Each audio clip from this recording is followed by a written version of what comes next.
Hi everyone, welcome back to my channel. My name is Colleen, and I know I don't need to tell you about the crazy rising cost in groceries.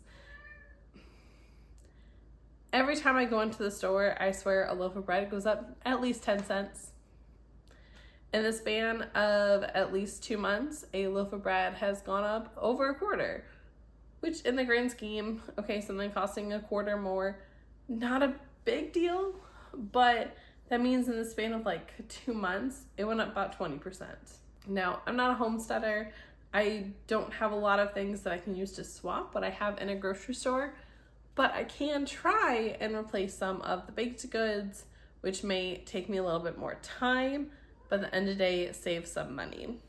So if you're interested in saving some money and trying to change up what your family does, go ahead and give this video a like and subscribe. I have a lot of budget meal content and other great ideas on my channel.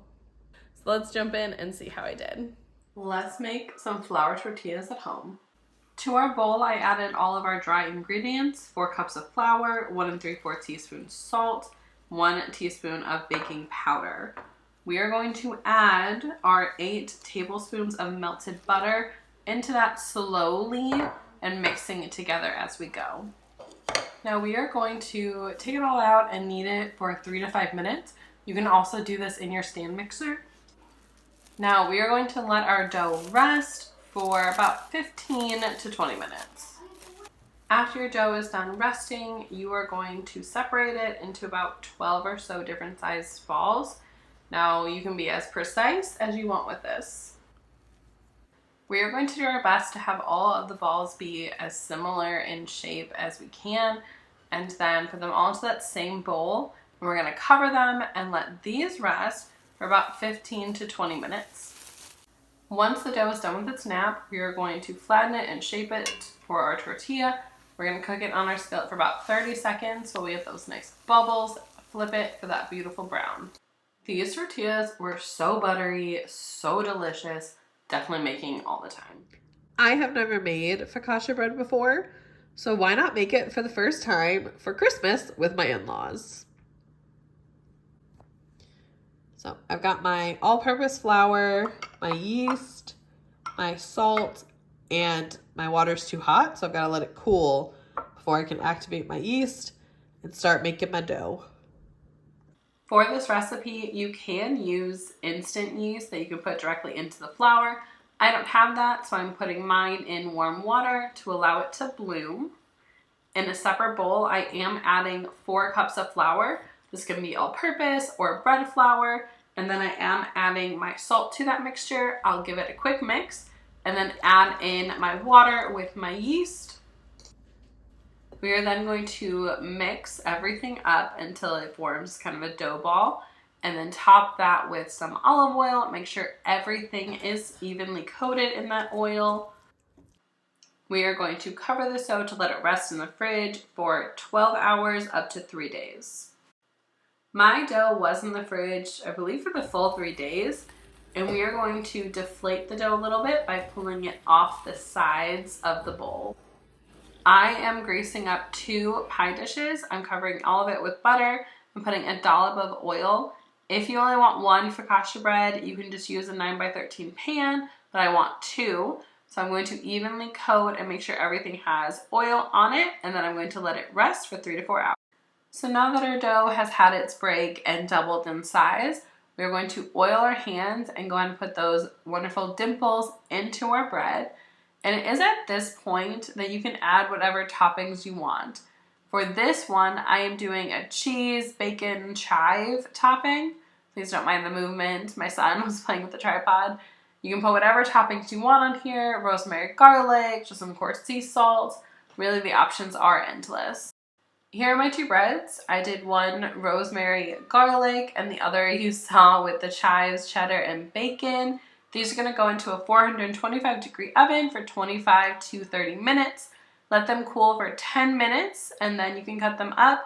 I did forget to get a picture, but this is it all cut up in a bag, ready to go. Today we're going to try making some cheesy seasoned protein bagels using Greek yogurt. To our bowl, we are going to add 1 3/4 cup of all-purpose flour. And 1 tablespoon of baking powder. Go ahead and add all of your seasoning and then give everything a really good mix. We're gonna add 1 1/4 cup of plain Greek yogurt. And now we're just gonna mix all of this together until it starts forming a dough. I have shaped our bagels. They don't look that great, but they smelled amazing. We have preheated our oven to 350 degrees, and we are going to top our bagels with an egg wash. Now we're going to top it with our cheese. We are going to bake these in our oven for about 25 minutes or until golden and cooked all the way through. I am going to move all of our bagels to a wire cooking rack. This is a little difficult to move one-handed. I'm gonna let these cool for at least 15 minutes before we slice them open and enjoy.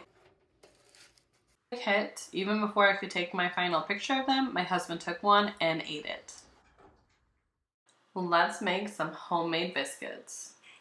So in here we have 2.5 cups of flour, 1 tablespoon of baking powder, 2 teaspoons of sugar, and 3/4 teaspoon of salt. And I'm just sifting them so everything is nice and fine. So we got everything all mixed up, and I'm gonna try grating my whole stick of butter to try and make this process incorporate a little faster. We have gone ahead and mixed up all of our dry ingredients, and now we're gonna add in all of the grated butter. Now, to make the grating easier, I did stick my butter in the freezer for about 20 minutes or so.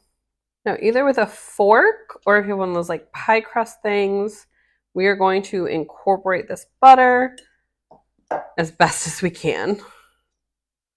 We are going to add in 1 cup of milk, or you can do 1 cup of buttermilk, whichever you have. And again, with our fork, we are going to mix this up as our dough starts to form. This is what my dough is looking like. It's not quite coming together yet. That's okay. We're going to put it onto our surface and knead it out by hand. Now, I have only made biscuits one other time and it did not work out. So I'm hoping I'm doing this right, but I guess we'll find out together, won't we? We have kneaded our dough and we have rolled it out to hopefully the same thickness. Now, with a cup or really anything circular, we are just going to shape our biscuits and then transfer them onto a parchment-lined baking sheet. We preheat our oven to 425. Our microwave is broken, so we're melting our butter on the stove. We're going to brush the butter on top of all of our biscuits. We are going to put these in our oven to bake for about 13 to 16 minutes until they are nice and golden. These did not get as golden as I would have liked, but they were definitely 100 times better than my first attempt and a crowd pleaser. Thank you guys for joining me today. I hope you liked this video. As you saw, all of these recipes really weren't that difficult. Now, I will admit I am a bigger fan of cooking because I think it gives me a little more flexibility to change things up, whereas baking is more of a science. Like right now, I'm completely off topic. I'm trying to make sourdough, but I can't get my starter to work. I can't get it to feed and rise properly. I'm being told it's the type of flour. It's the weather outside. I don't have that problem with cooking. So I definitely need to learn some patience and some grace. But with these recipes, as you saw, a lot of them were pantry staples. It's a lot of flour, salt, some sort of fat or oil, and you can make so many different varieties of it. That's a great like add-on to a meal. So if you need to stretch that budget, buying like a 5-pound bag of flour can probably get you a lot more additions to your meals than buying like a loaf of bread and muffins and this all individually. I hope you liked this video. If you did, think about giving it a thumbs up and subscribing. I have some more freezer meal and budget content and more experimenting coming your way that you won't want to miss out on.